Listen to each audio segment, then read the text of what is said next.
in, he tended to make fun of me a lot, and I held it in. I was like, you know, it's okay, you know, it's just a joke, and then it kind of escalated, and he would like say more jokes, and so I got impatient. I got really impatient, and you know,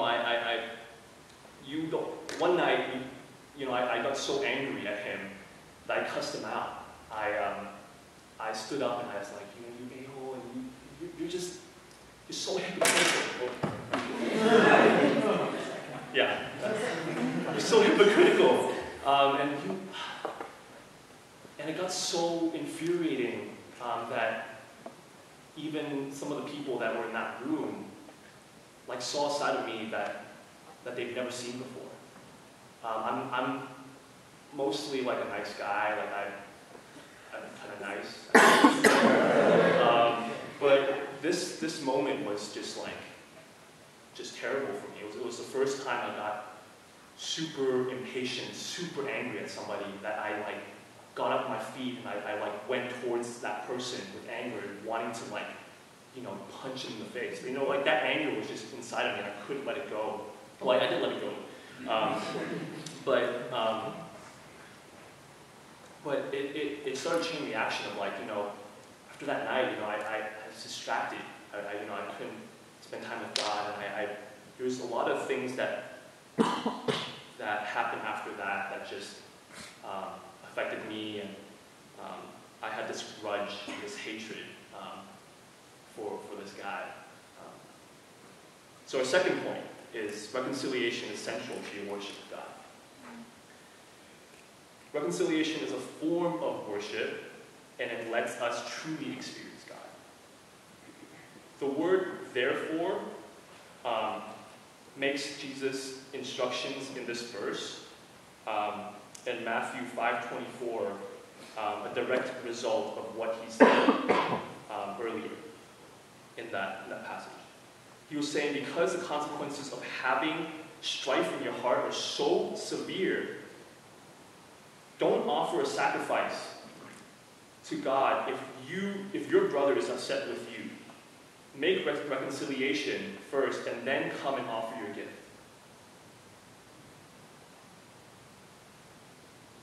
Why does Jesus call us to stop worship in order to reconcile? Without reconciliation, we are blocked from fully experiencing God in a powerful way. If we are not reconciled to Jesus, we cannot be reconciled to God, and same is true for people. If we are reconciled to people, we can block our ability to experience God. Vice versa. Without peace, we cannot live and worship to the fullest. So, another story. How to explain this, but so I like this girl, and yeah, juicy, right? Yeah.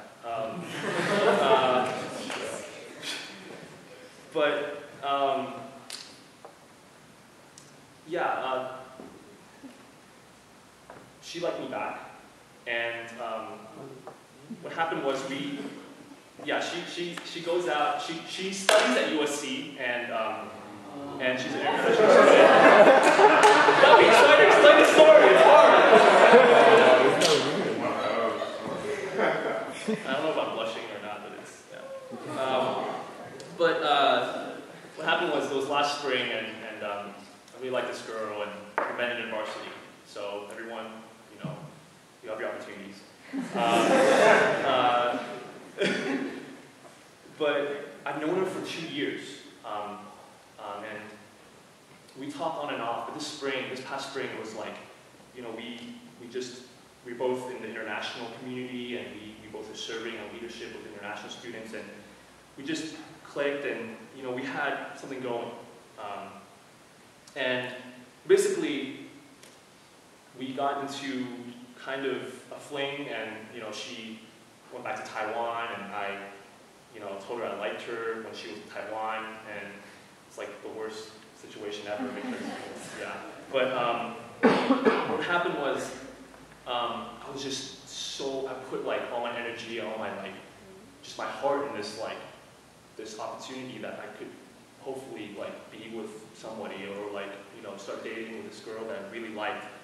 And it was throughout the summer, and then when she came back, you know, I was feeling a little bit distant, and there's a lot of energy coming from me in terms of like, you know, me making conversations happen and stuff like this, and she just became really distant. She became distant, and I just didn't know why. And that kind of led to a chain reaction of things of sorts, in which, you know, she called me one night and she said, you know, maybe we shouldn't be, you know, maybe we shouldn't start dating because, you know, we have, you know, it's my senior year, and you know, you're really busy, you just got back in the CSUN, and you know, all this stuff, you know, is waiting on you, and I was like, I understood, but at the same time I was upset, you know, because, you know, you put in so much energy into something, regardless of whether it's a relationship or if it's like school or anything, work. You want results. You want to feel accepted. You want to feel like you're wanted, and I didn't feel that way. So after she ended it, you know, it really affected me on a personal level. You know, I got depressed. You know, I was like really invested in this girl. You know, and then like what happened was, you know, I became bitter. I became bitter because, you know, I realized that, you know, this, and it also affected my worship too. Worship affected kind of my relationship with God. I neglected God during that time. I was just like, you know, God, like, just leave me alone, you know. It caused a divide between me and people. So during that time, like, in the house, you know, you'd see me probably in the room all the time, probably being an introvert. And that really affected me. But I'll finish out the story later.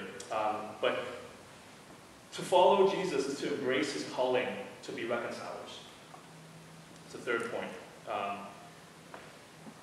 In 2 Corinthians 5:18-19, it says, all this is from God, who through Christ reconciled us to himself and gave us the ministry of reconciliation. That is, in Christ, God was reconciling the world to himself, not counting their trespasses against them, and trusting to us the message of reconciliation. It's powerful. God redeems those that actively seek out peace. It's important to realize that not everyone is going to reconcile with us, regardless of what we do. Right? This was true of Jesus, this is true of Paul, this is true of Peter.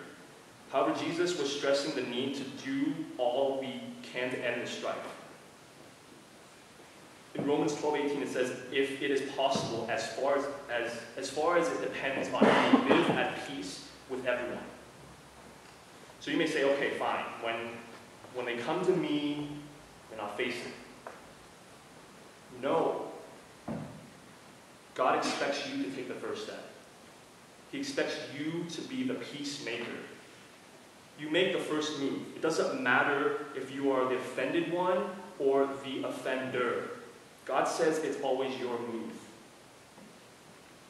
So as the month concluded, I knew my bitterness towards this girl was unresolved.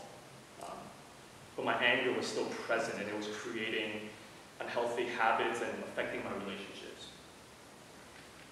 The truth was, I couldn't wait for her to call me and talk to me about how I'm feeling. I had to seek out the conversation if I wanted the pain to stop. So the more I waited out, the more the fire spread.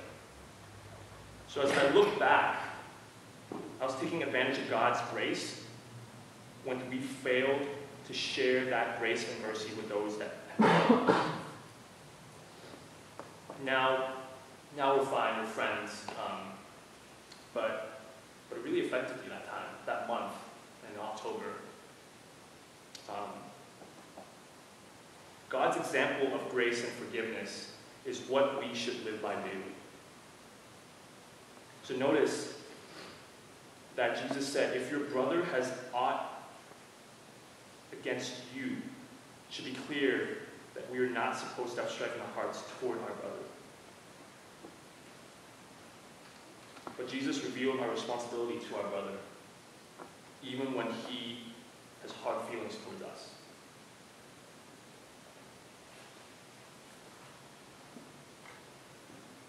In Ephesians 4:32, it says, explains that we are supposed to take the initiative in reconciliation, even as God did with us. It says that, let all bitterness and wrath, and anger and clamor, and slander be put away from you, along with all malice. Be kind to one another, tender-hearted, forgiving one another, as God in Christ forgave you. So as you can see, the implications of anger and forgiving an unreconciled heart can lead to dire consequences.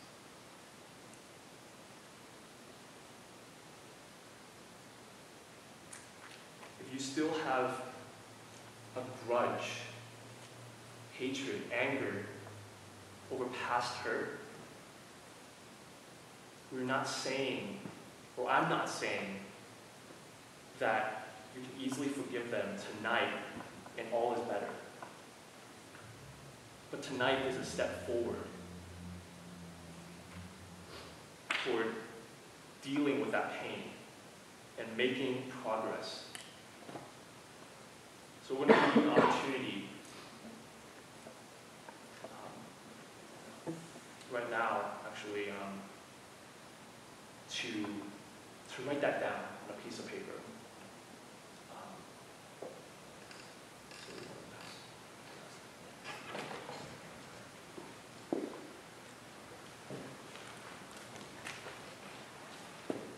So I want you guys to think about someone who has wronged you. Whether it's, currently right now you can think of somebody, or maybe it's been a long-term thing. It's been, 2 years since, you thought of this person. But it still hurts you to think about this person that's wronged you. I want you guys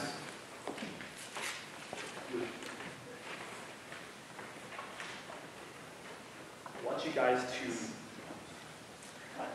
write on your piece of paper, if you're talking to them,